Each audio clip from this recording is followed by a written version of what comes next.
Biological theory emphasized by smaller 2011 biology theory supports the concept that mind is the center of one's personality and major determinant in controlling human behavior.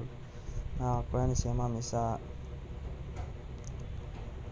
biology ma'am is a theory is the idea that a person's behavior including criminal behavior may be influenced by biological factors such as genes, brain structures, hormones, or inherited traits.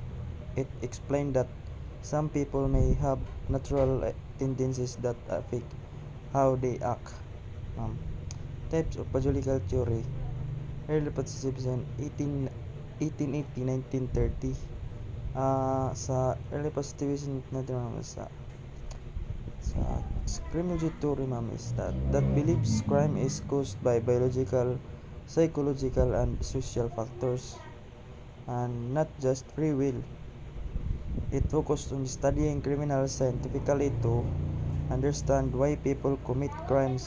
Early positivists believe that one individuals may be born with traits linked to criminal behavior and physiognomy, phrenology, or craniology. In the early days of explaining criminal behavior, many theorists at the time believed that crime tendency can be determined through their physical appearance too, or the most popular theories are physiognomy and phrenology. Sa nga ma'am is physiognomy ma'am is that belief that the person's criminal behavior can be judged by facial features and appearance. And sa phrenology ma'am is according to Hagan 2011 phrenology is the pseudoscience that claim that determines personality and intelligence on the basis of the size and shape of a person's skull and was popular from the mid 700s to the mid 1800s.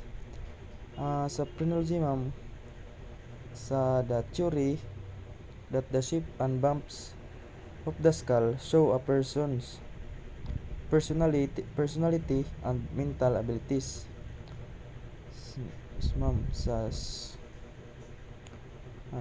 what is atavism? Atavism can play in words which means ancestor. It is a concept used Cicero Ambrosio ma'am